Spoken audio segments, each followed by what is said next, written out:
Good evening and welcome to another Wednesday night episode. My name is Giovanni and today I am joined by two couples, Miguel and Perla Ortiz to my left and Bob and Alice Drew to my right.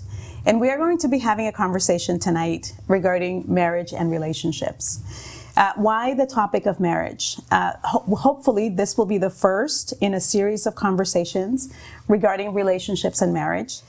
Part of the reason that we are exploring marriage and relationships, in particular as it relates to Christianity and the church, is that the divorce rate within the Christian church looks exactly the same as that of the secular world.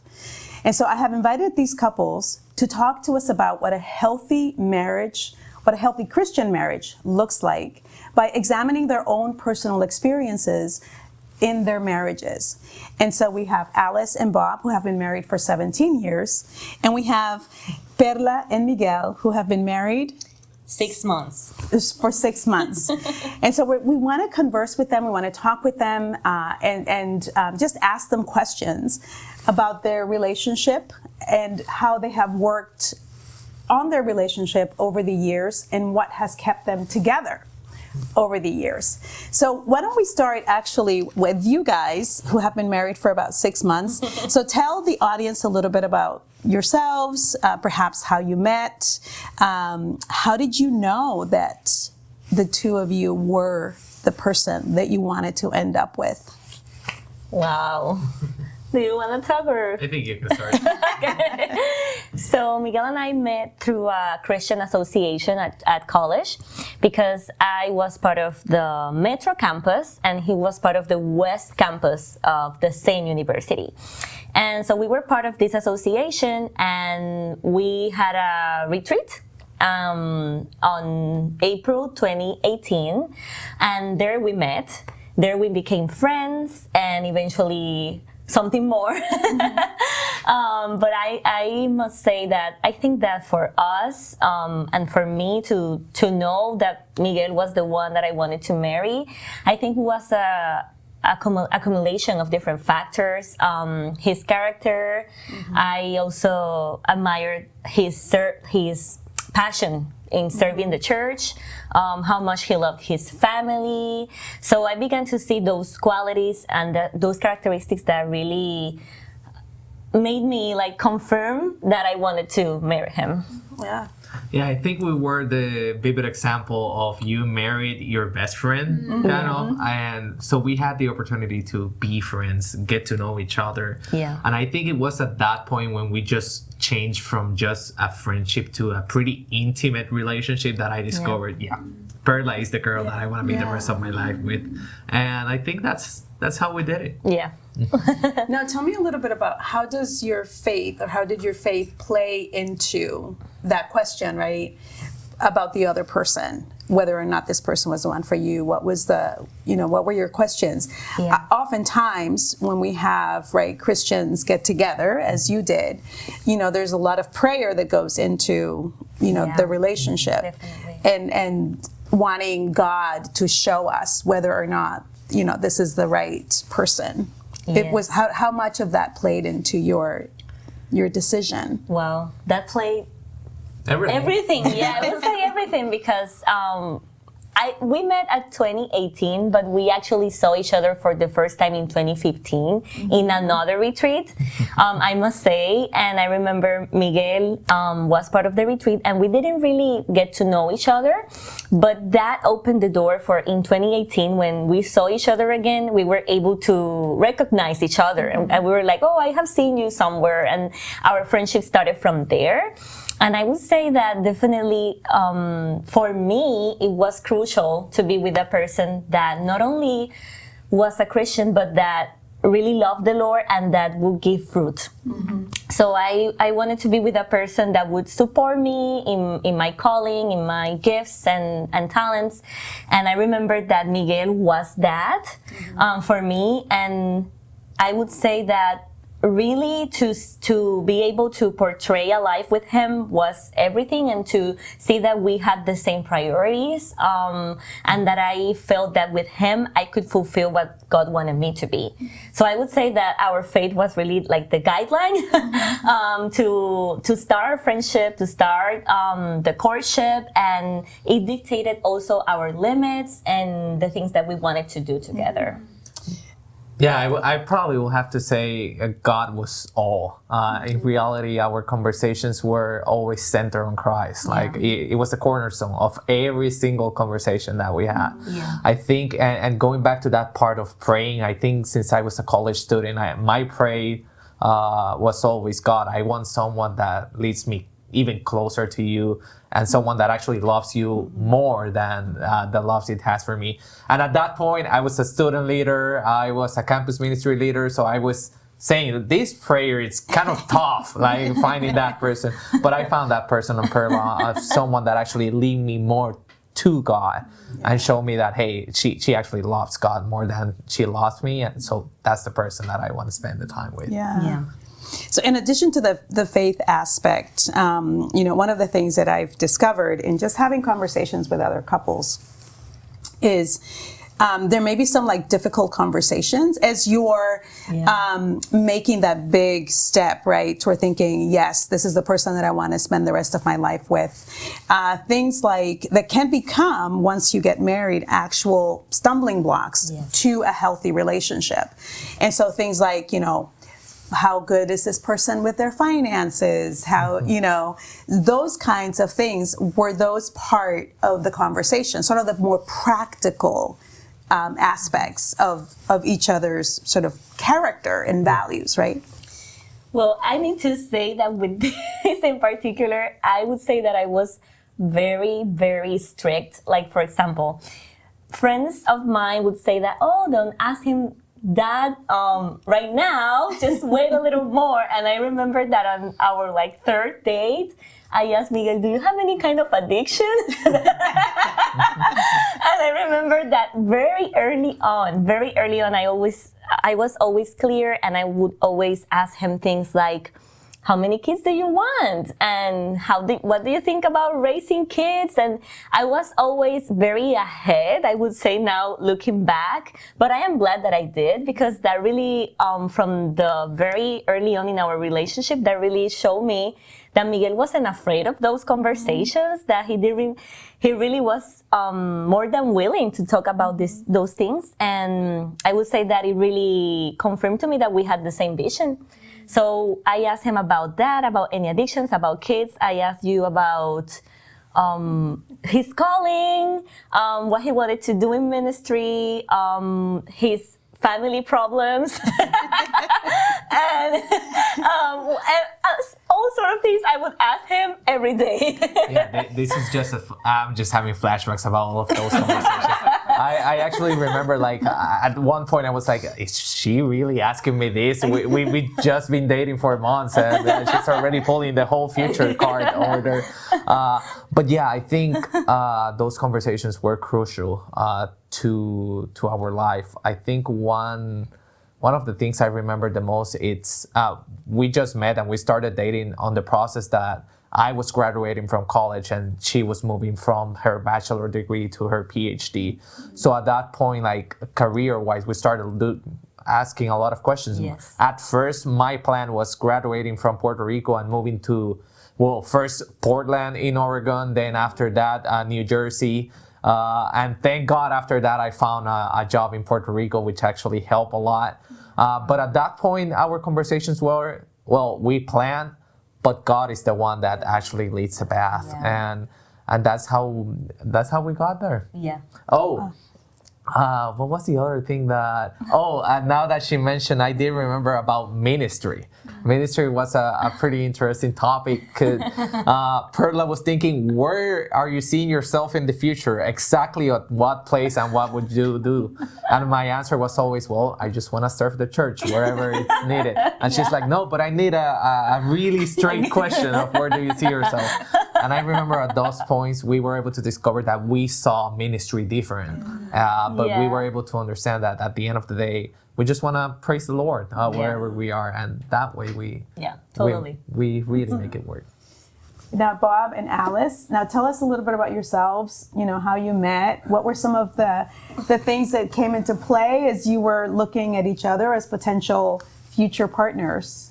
So I'll start. I was in my 20s. I grew up Catholic, really wasn't, and I've told the story.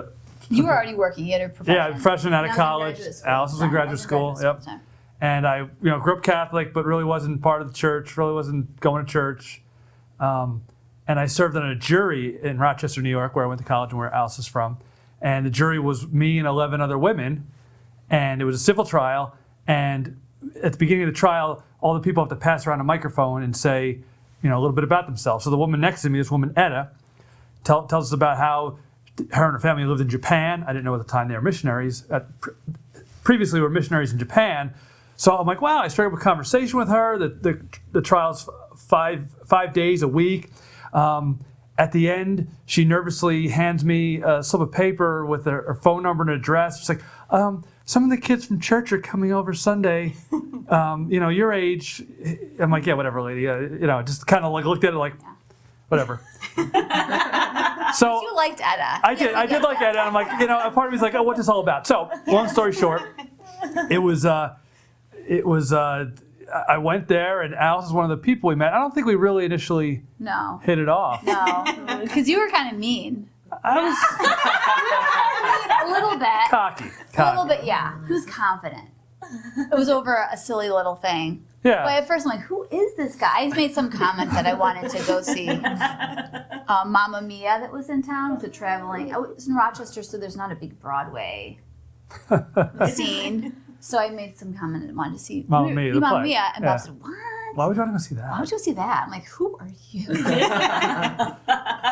Yeah. So it was a long process, and I remember, when you're growing up Catholic, it's pretty clear who the priest is. Like who.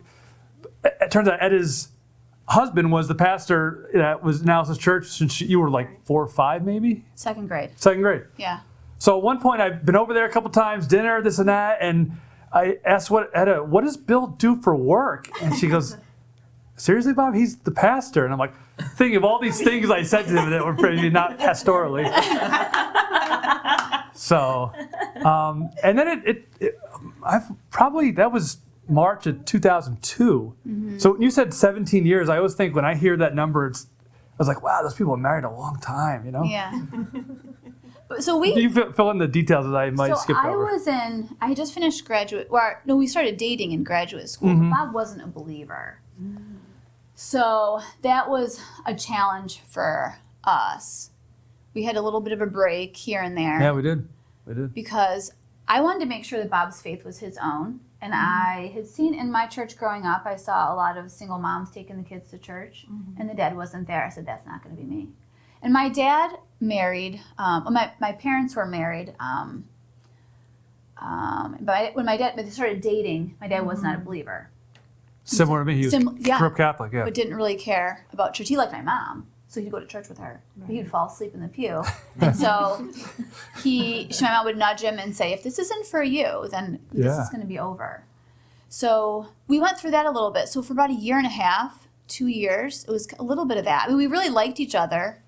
We had a lot in common. So similar to your guys' story, I not that I dated a ton of women, but when I dated people in the past, I never saw a future with that person. But Alice is the first person. It's like, oh wow, I envision us growing old together. I see kids, I see whatever else you think about, and that was the first. So for me, it was similar to Alice. Like, am I doing this so I can marry this woman, or is this faith internalized for me? And I'd say 20 years later, certainly the right choices were made. Mm-hmm. But that was, it's interesting.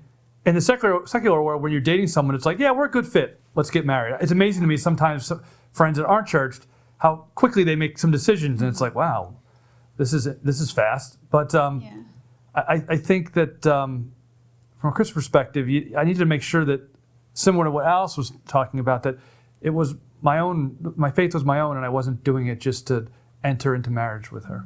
yeah, so we had a lot of conversations about, is this really what you want? And so it took some time to make sure that this was his faith and not just something that, I mean, and it took some time to kind of, to work through that. But And I think you too. I mean, you know, Alice, you were getting your MFA in ceramics, so you were thinking about, oh, it'd be fun to do something overseas, artist in residence somewhere, and you know, somewhere in Europe. So, and I'm hearing these things, and I'm like, oh boy, well, maybe she's not ready for that phase of her life. yeah. But then after a little bit of a break, we came back together and we said, okay.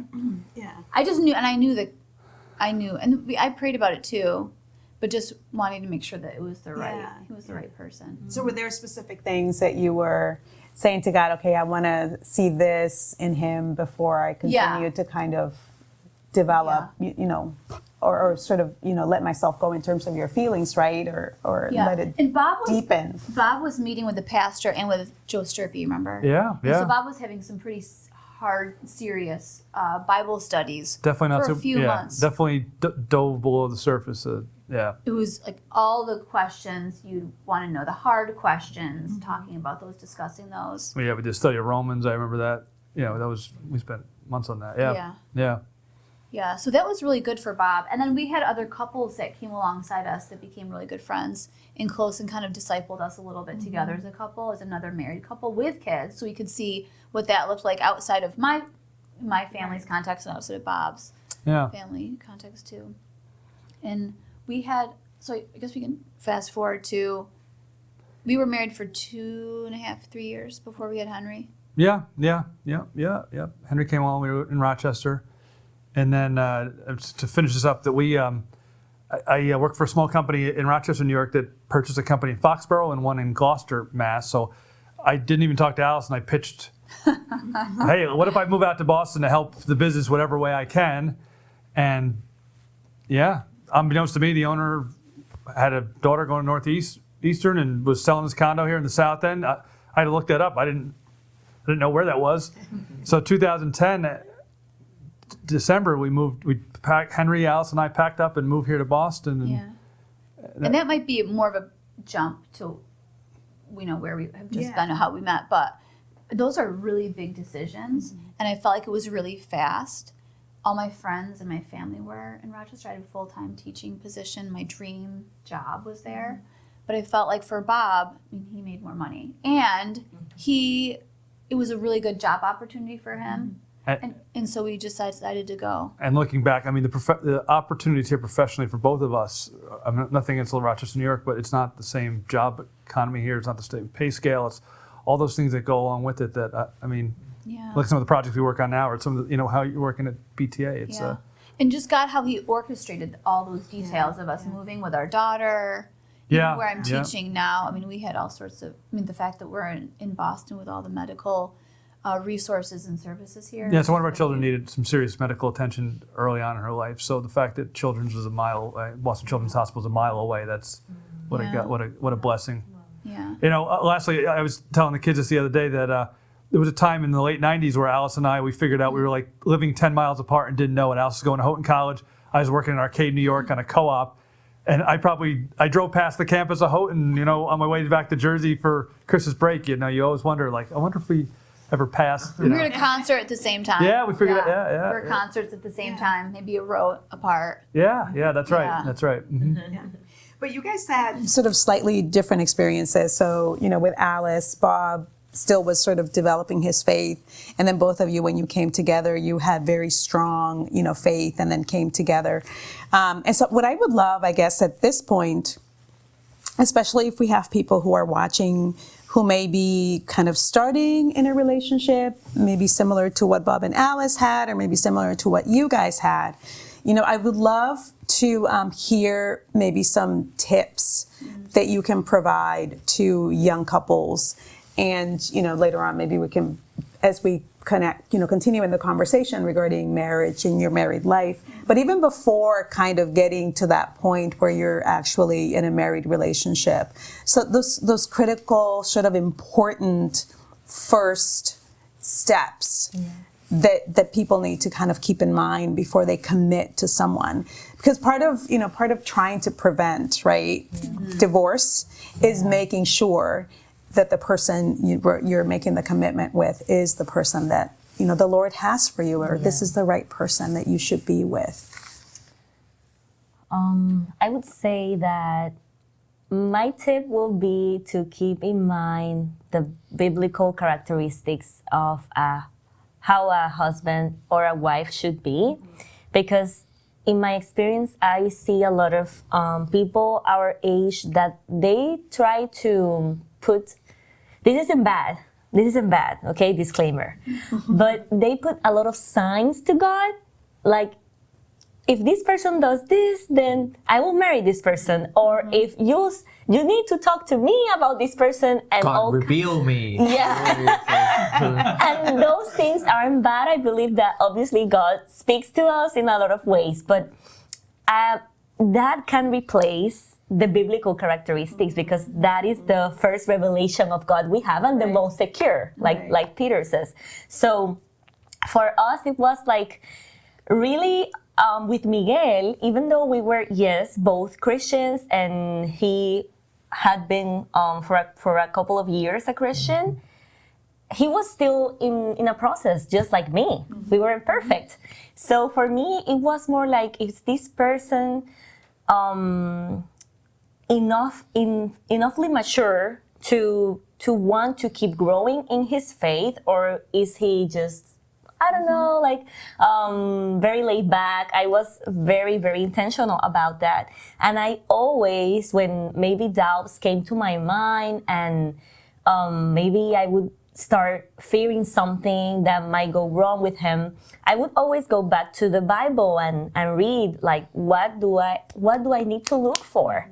And that was the centerpiece for me, because he complied with those things. So I felt like, okay, perfect. And apart from that, I would say not only that the person would have those biblical characteristics, but also that the person that you're considering would be emotionally healthy. And in this, I would say maybe you are dating a person that is Christian, and you see that is very strong in his faith or her faith, but maybe that person has a lot of trauma that hasn't been worked on. That person maybe shows you some characteristic of abuse or something. So I always say to people that faith is the most important thing, but it is not enough. So you need to be really careful about how healthy is that person emotionally. Right. Yeah, I think, and also to give a little bit of context, yeah, we were both Christians when we started dating, but Perla has been raised on church all her life. In my case, I actually came to the Lord at 17.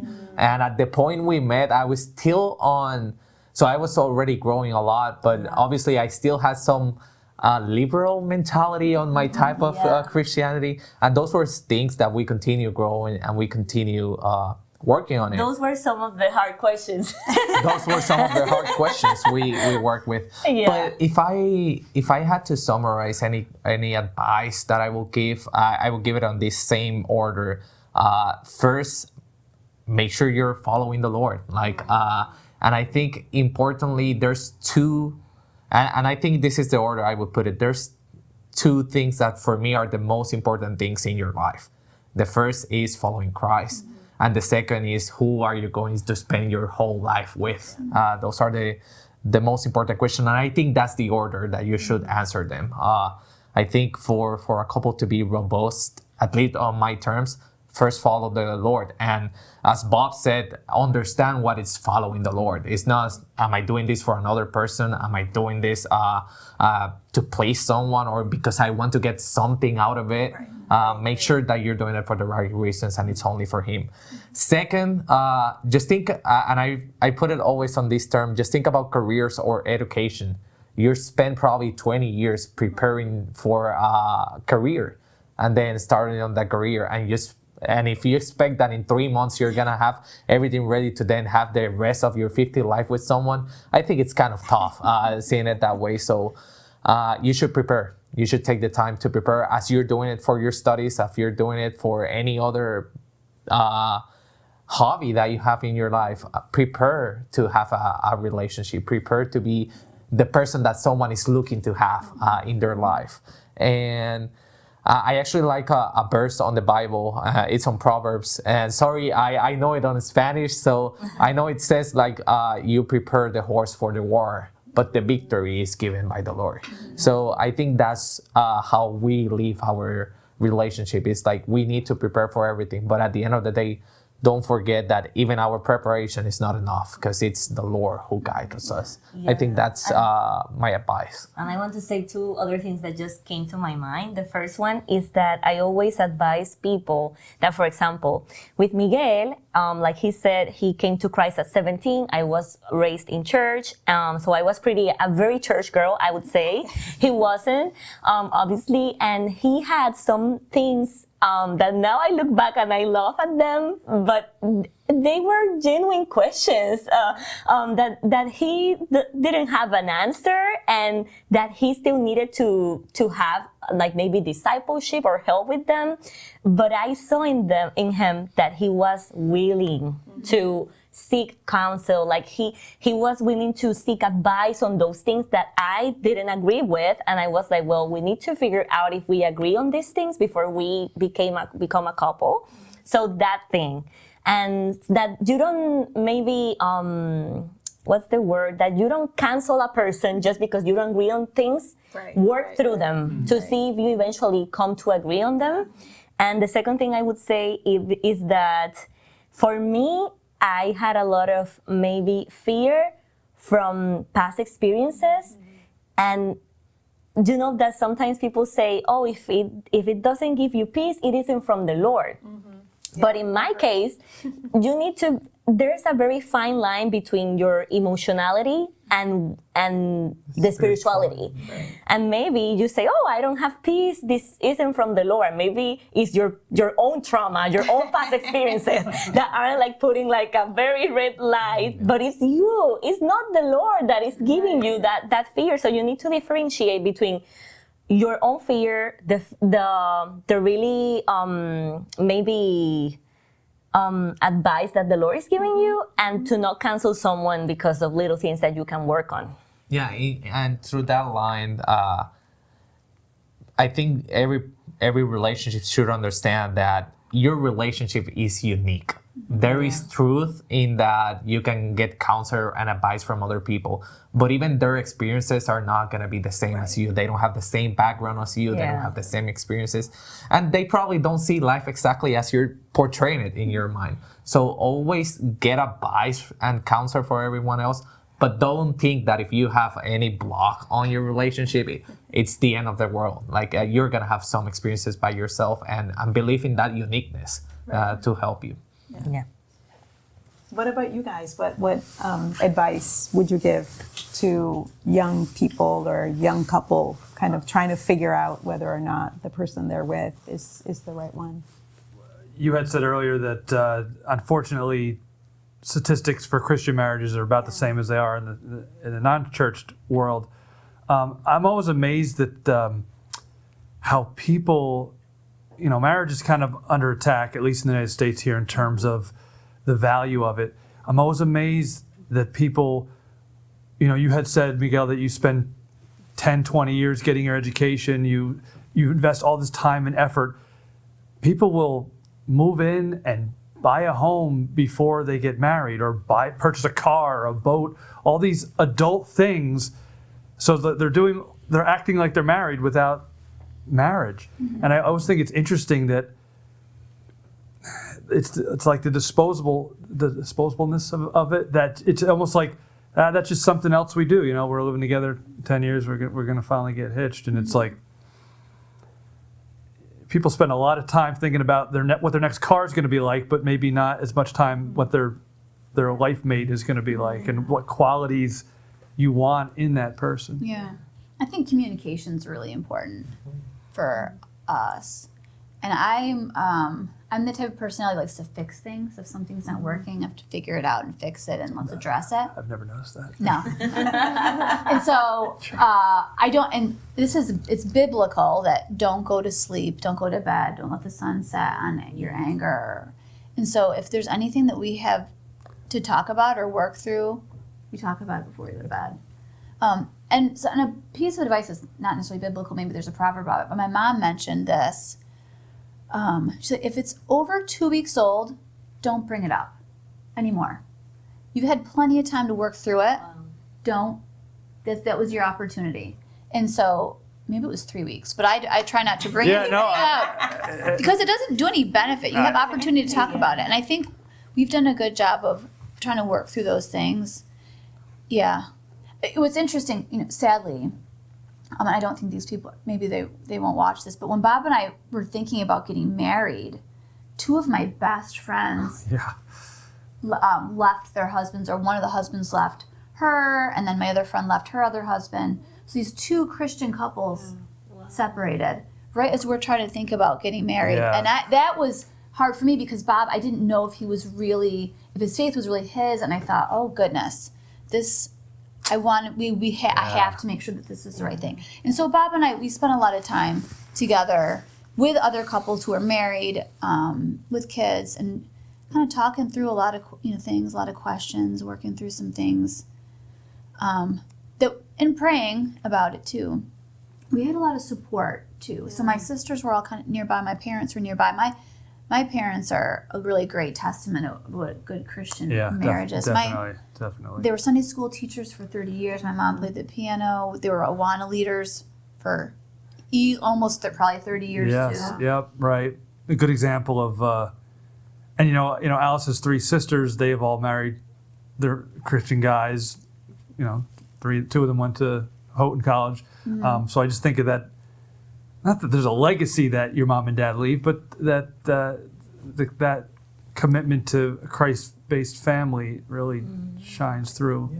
Yeah, that's important. Yeah. That's important. But you guys mentioned a couple of things that I want to go back to, and you talked about, sort of people living together before they've made the decision to get married. And I want to turn that specific question to you guys because I know there's a lot of that going on in the younger generation. That there's less of kind of not prayer or thinking it's important to get married. That they're going to see how they. Get along to sort of test drive one another, by living together before they make that commitment. And so, just to get your perspective on that, and if there's anybody even considering, doing something like that, what is your perspective on that? I can start. So, this living together before marriage, it's like this lab in which I want to try if this works, because if it works, then I can marry. And I think people are getting it the wrong way. People are looking for, okay, if it works, then I might get married. And the problem with it is that it's not gonna work.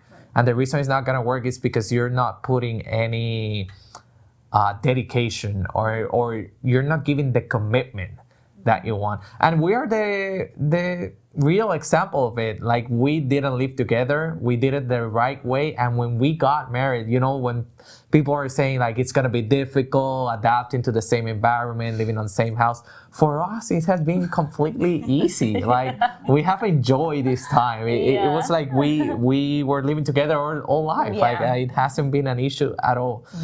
And the reason is because our minds are in the commitment. It's not on the let's try and see if it works. No, it's like we committed to each other, so we have to make it work.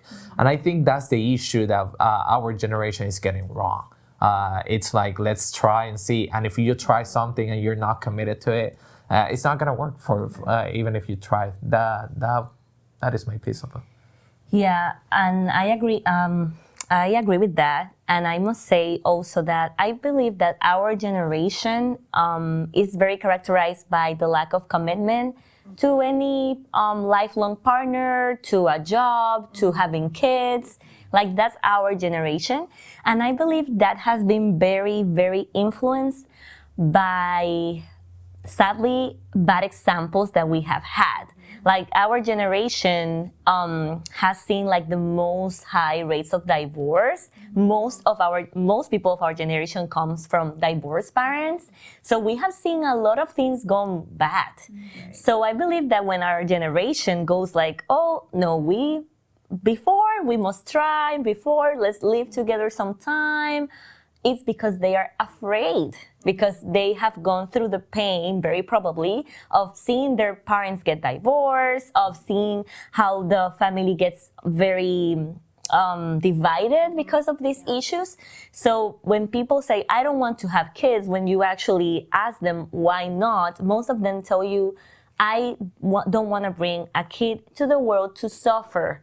Because they have suffered. They have suffered the consequences of people of previous generations. So I have compassion of our generation in a way.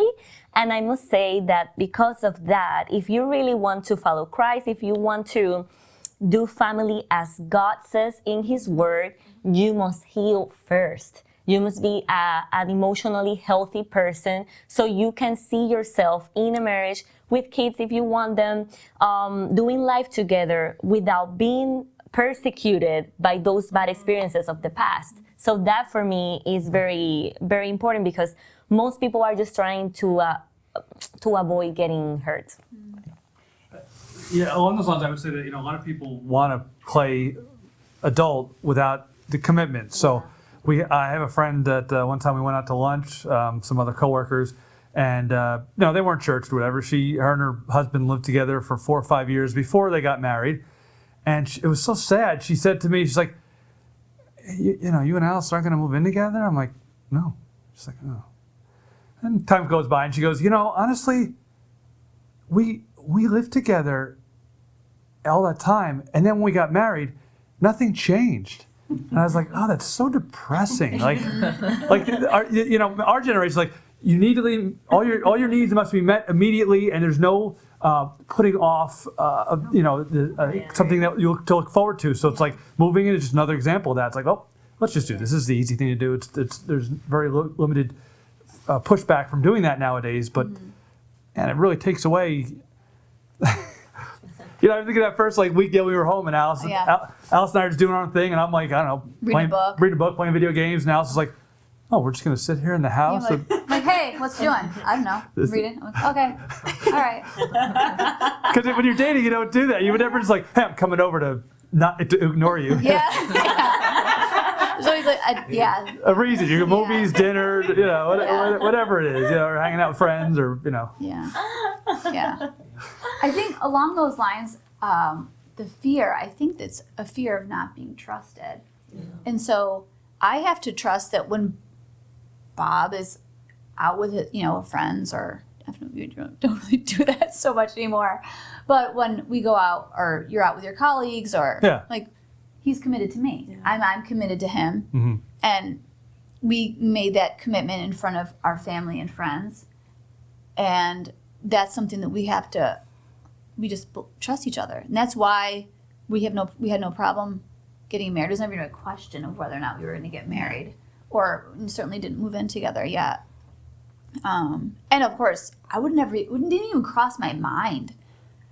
First of all, I was living at my parents' right before we got married. That's right, yeah. I had an apartment, but then I moved back in with my parents as I was teaching.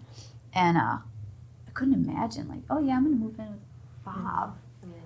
And also I had other roommates that like that. Yeah. That's just so strange. But it was fun to think about. We're starting our life together, and this is after our wedding. This is us now. Yeah, we got a fresh.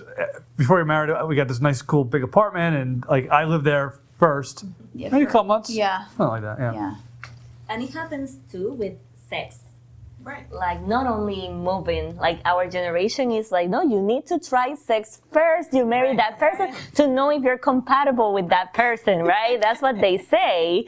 And when I talk about this with Miguel, we are very glad that we didn't really follow those things that they said. And we are very glad that we really chose maybe the narrow path, like the Bible says. Yeah. I mean, I think part of it too is, it's sort of the same thing, the lack of commitment in sort of going ahead and like living together, right? Let's try it out.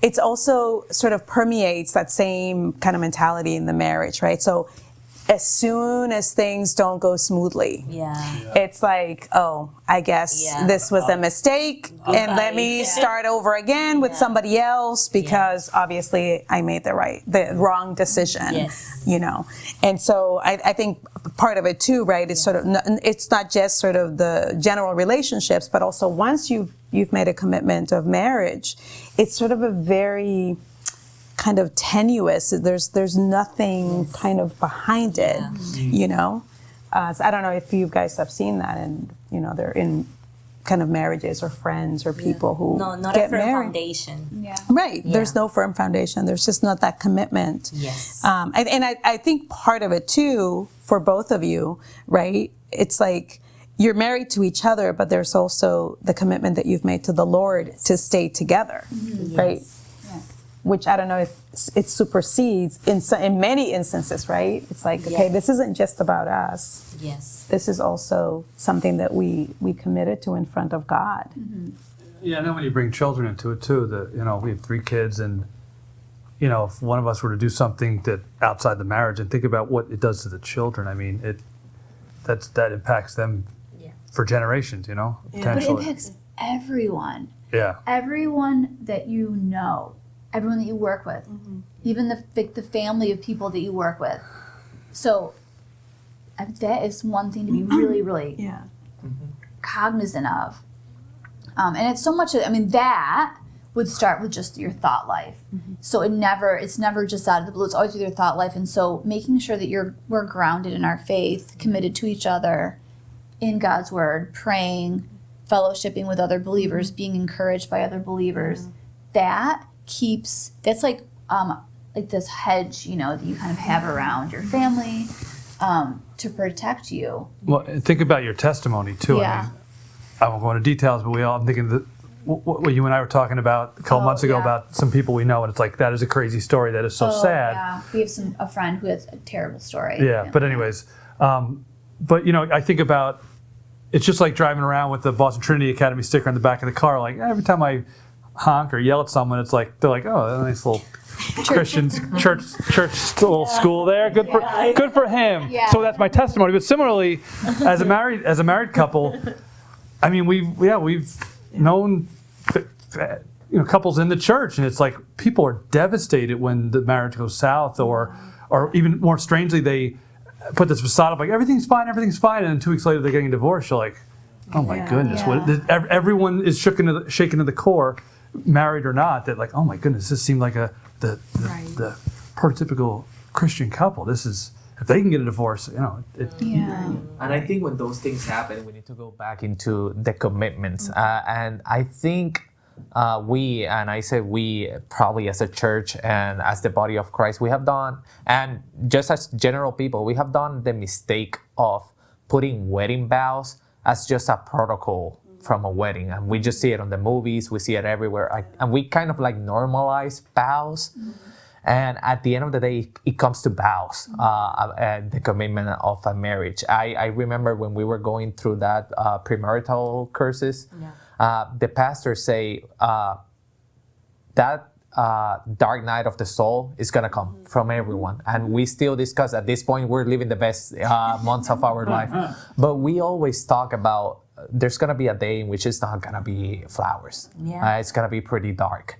And when those things happen, the only thing that we have left are the vows that we took.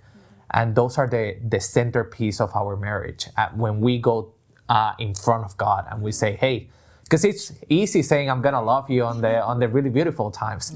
But when the dark comes, I promise to you and I promise to the Lord in front of our people of faith that we're gonna stick to each other. We're gonna work through it until our last breath. And I think it's important remembering that vows are not just words.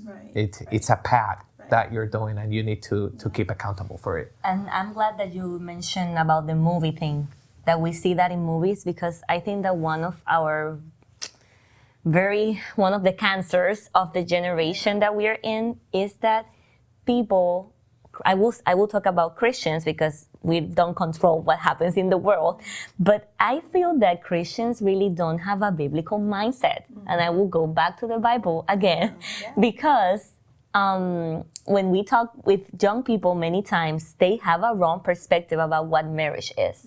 They have a Hollywood movie in their head, right? And yes, marriage is beautiful. It has a lot of beautiful moments, but it's not a Hollywood movie. And movies give you the message that you can go sinning around and you will have a perfect ending, that you can fornicate, that you can do a lot of things without having any consequences. And that isn't true.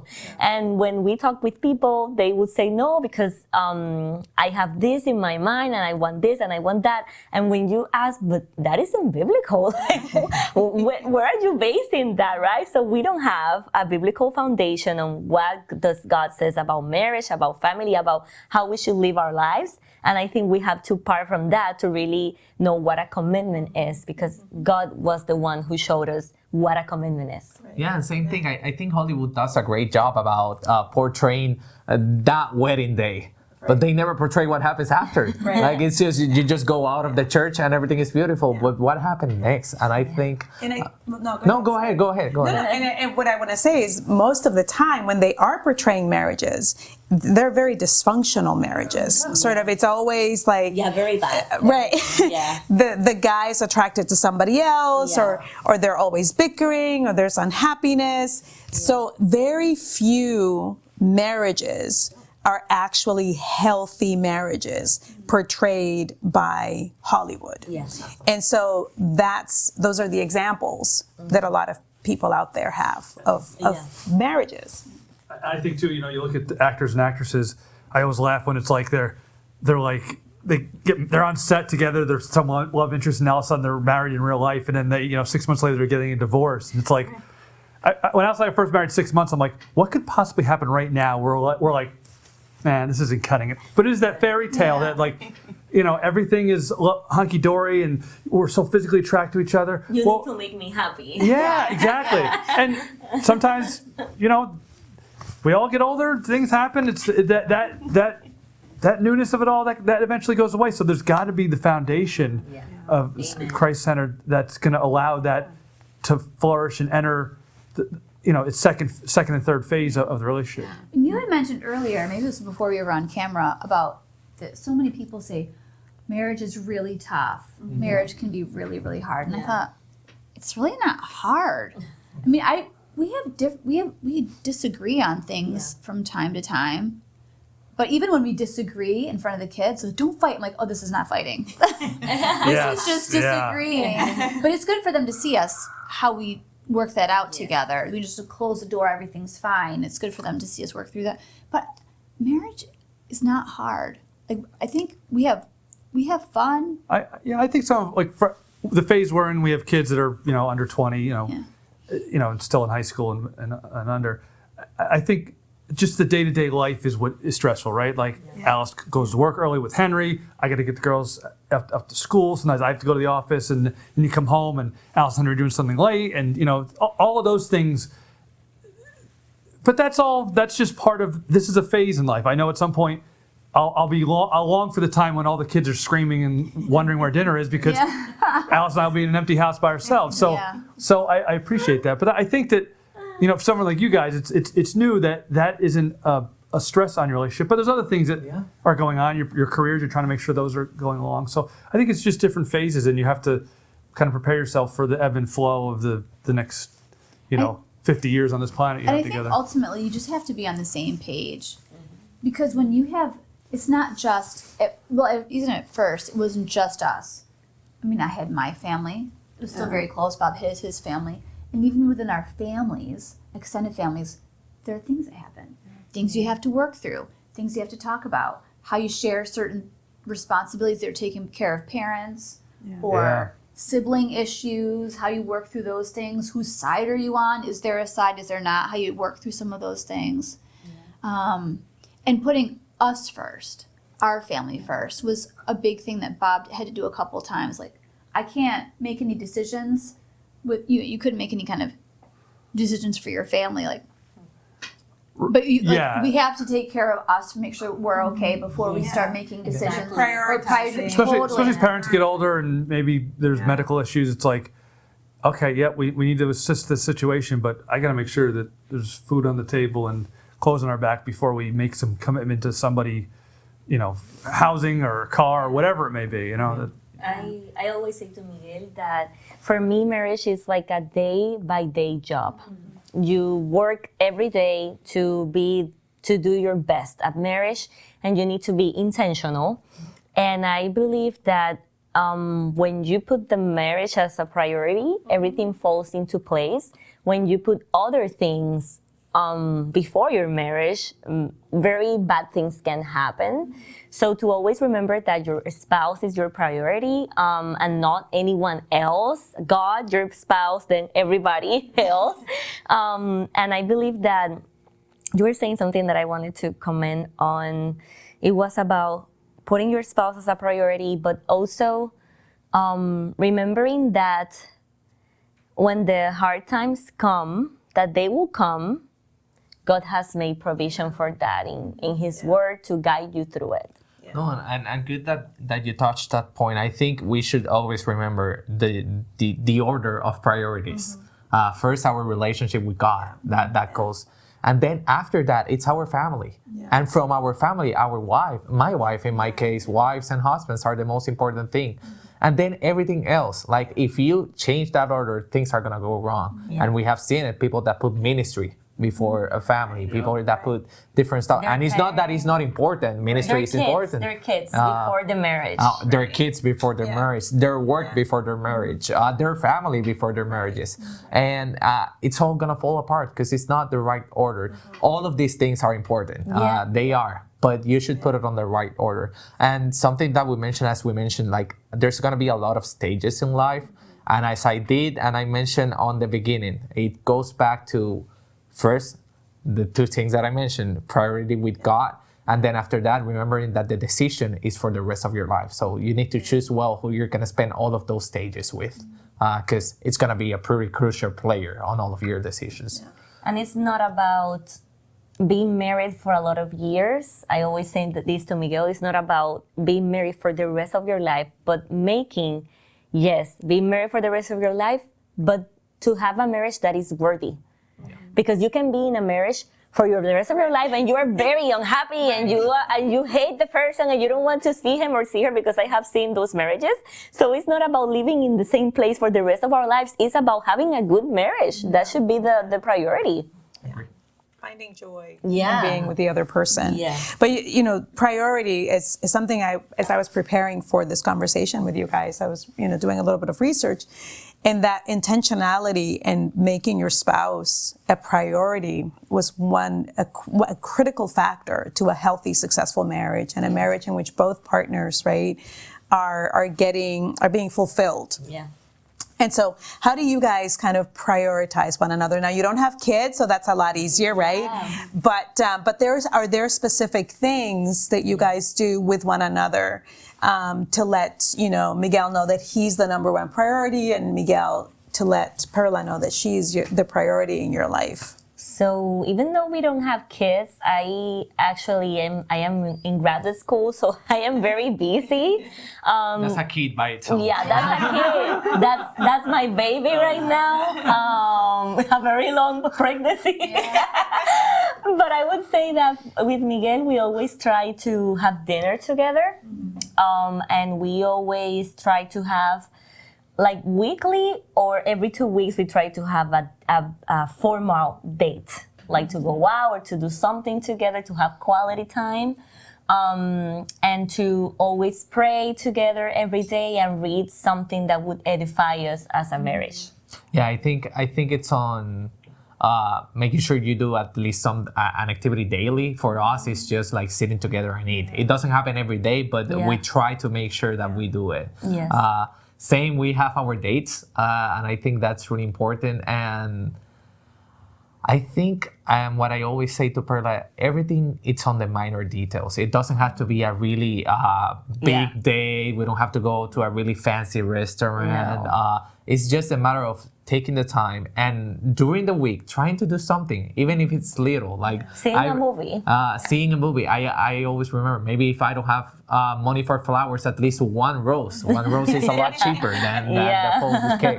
So doing those things, or even not that, just I see Perla and I just go and give her a hug out of nowhere, and those little details make the difference that we tend to forget. As Perla said, we don't have kids right now, but work is really important. As Bob said, we're on this stage that we want to create that stability in work, and the only way to do that is by working. And studying. We have a lot of work right now, but always remember not changing the priorities. Like, I have to make time with my wife. If I'm making time for work, I have to make it for my wife, even if it's 5-10 minutes a day, just of stopping everything else, seeing each other, talking to each other. And I think that's important. Thank you. Now, what about you guys? How do you prioritize one another? And I know you're, the 3 kids with, under 20. And so that can be a challenge, but are you finding time to connect? Yeah, I Those think, date nights. what was kind of fun was the impromptu. A couple months ago, I was like, something really romantic, getting my teeth cleaned or something, and Alice and I we get our My teeth. appointment was before yours. Yeah. So I'm like, It's more. and there was a new coffee shop that opened up right next to the dentist, and I'm like, oh honey, why don't you come up, meet me, and we'll grab a cup of coffee. We walked in there, the vibe wasn't right, so I was like, oh, let's go out to a nice restaurant we had never gone to before. Yeah, that was really nice. And it was like, we had to almost remind ourselves, like, this is important. We should be doing more of this. But why we can do this more is because our kids can be left alone for a little. Yeah, they're older now. Yeah. They're a little bit older now. Yeah. So that's made it a lot easier. When the kids were really little, it was actually really challenging because we didn't have any family nearby and didn't really have a good Support structure. and babysitters. And babysitters are expensive. Yeah, And so especially in for Boston. us, that's just adds on to the cost. But then we would just go for a walk. Yeah. I would just go for a walk around the block or a couple blocks just to get out of the house. I try to do things to help Bob out. He does a lot to help me out at home, and that just shows that I value his time. He's trying to get something done, or he's doing something, he's reading a book or something. I see something that needs to be done around the house. Rather than just waiting for him to do it, let me just get this done so Bob has some time. I Yeah. think we do that for each other quite a bit. Yeah. And we've been going on dates a little bit more just impromptu. I'm the cheap one. Like, I don't like spending money. So let's go out for a drink. I'm like, but we have cider in the fridge. Like, no. We need to go out together and do something together. Yeah. Alice is she's like a foodie, so she enjoys a really good meal. I remember a long time ago when I was like driving Uber around Boston, and like I picked someone up at 9 on Park on 9 on Park. Oh, number 9. Yeah. Number 9 Park, yeah, it's like a Michelin ranked restaurant. really nice. The sous chef, I drove him home. He gave me this card. I didn't even think about it. I'm like, whatever. I put it in the slot there, and I was like, what is this? So I kind of remembered that. So Because I knew of that restaurant. yeah, and she's all excited about it. So I called them up and made reservations. Was our anniversary or was it before Christmas? Birthday. We did an anniversary. Yeah, so it was like a nice little. I don't think you knew really. Like you knew, like, hey, get dressed up. Yeah. Kids were at school, and we went out to a nice brunch. Yeah. That was so things like that. It's fun. It's fun to find little things that, oh wow, that would interest Alice, even if she didn't think of doing it for herself, because that's not a cheap afternoon out at a restaurant, but it's something that it's a memory you have. And we think about our future, even when our kids are little. We did during COVID, as challenging as COVID was, the time with our family was awesome. We had such a great time, just being kind of locked in together. It was like a perpetual snow day for 4 or 5 months. Yeah. I did. There's something nice about that, especially when it was, the weather was kind of not as great. It was. I do cherish those moments of the kids just being the kids. Yeah. But we did something, it was those goals, it was like those 27 things we want to do together. You had to put on the post-it notes. The post-it notes. Oh, we did with the kids recently. Yeah. Yeah, It's just like looking forward. Like, what are some things, what are your dreams? Like, what do you want to do? Yeah, it's one of those exercises like reach for the clouds. And Bucket okay, lists. Yeah, we took bucket lists. we did with the kids, like, okay, write down 23 things or keep writing. You can't anymore about what you want to do in life, and it's fun to see what the kids want to do in their lives. But Yeah. it's fun for Alice and I to like do it a couple years later and say, oh, I did learn how to play a cello. Alice did, get published or whatever, or Yeah. have a painting show or whatever Yeah. it was. So And it's good for us to check in and see because life changes, things change, and we want to know that we're on the same page. A lot of the things that we wrote down because we didn't want to see each other's answers. We still have the same dreams and things that we'd like to do eventually together, and Communication. Yeah, it was. And So sort of yeah, checking in with each other is as important too. yeah. yeah, I was telling us the other day about at the fellowship, someone was saying about how couples after a while can kind of finish each other's sentences without. There are many times. Who are we talking this about? About like. We'll have similar thoughts at the same time. Hey, I was. Did you see this? And you're like, yeah, I was just thinking that. Like something about you spend enough time together, and your So there you go. your synapses become. I'm actually Yeah. taking notes on my mind right now. So. Yeah.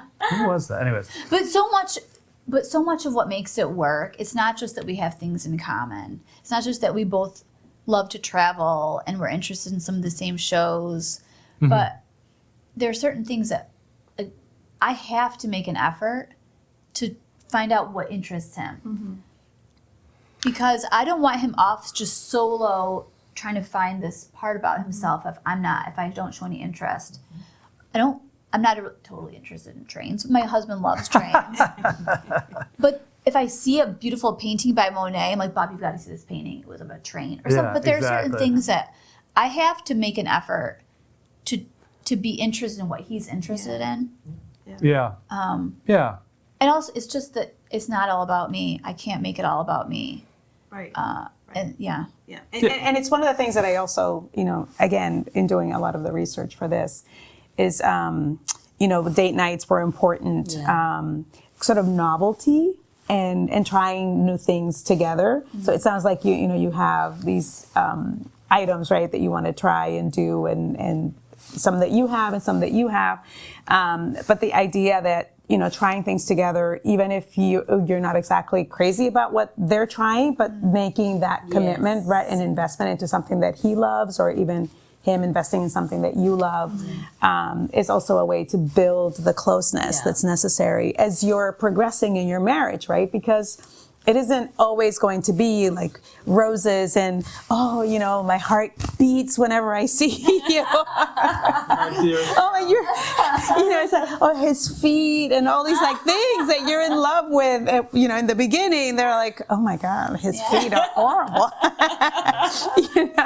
And so as, as the marriage progresses, there has to be something else, right? That connection. It changes. Marriage sort of it changes, it evolves. But if you have that foundation, right, then it kind of carries you through the bad times when they come, and certainly makes the good times even better. Yeah.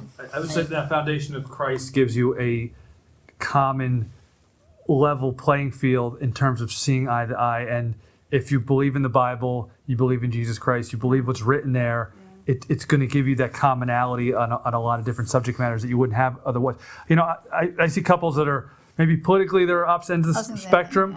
That's a challenge. I'm glad Alice and I are politically similar, but I also think more importantly, your faith. I mean, if one of the person is, has a crisis of faith as they get older, like that's really challenging to a marriage. I mean, what do you do? It's like, I'm not going to church anymore. Okay, great. Now what do I do? And that can happen, right? I mean, you have to be on guard for that because when things, Yeah. No. Well, I think what's so important in that when I see people have those crises of faith, it's because they've stepped away from the Word. They've stepped away from serving. They've stepped away from fellowship. And there's this kind of retreat away from that. And so that's where it gets really dangerous. Yeah. But if you are prioritizing Christ, or if there are issues that come up, you can still question like, why is this happening? What's going on? You need to know the Bible. If you don't know the Bible, you will suffer when it comes to any of these big challenges in life. And as we're getting older, our parents are getting older, or any kind of ailment or things with our kids or things that happen at school or at work, we have to be on the same page, and how we handle those situations has got to be godly.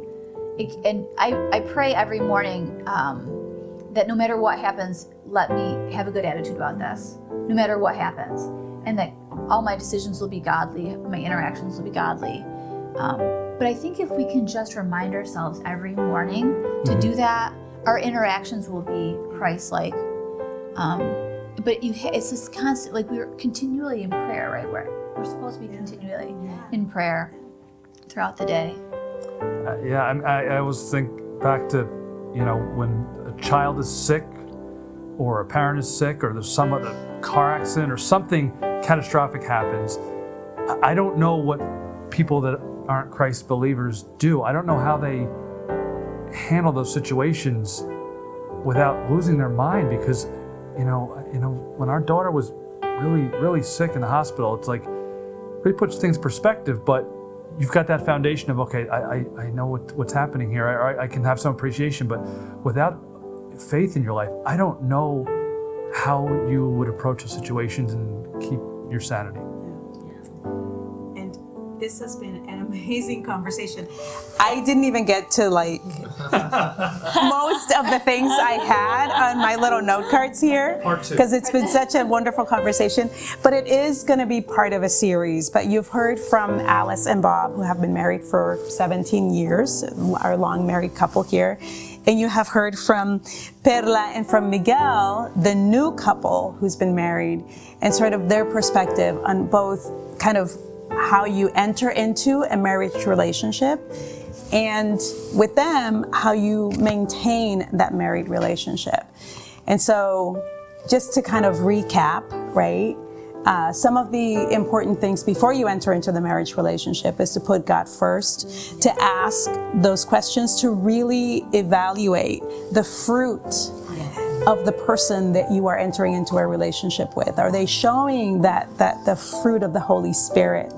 And also have some difficult conversations, right? Yeah. Some things that are important to you, you have to ask those questions. You don't want to find out about that stuff after you're already married, because that then is more problematic.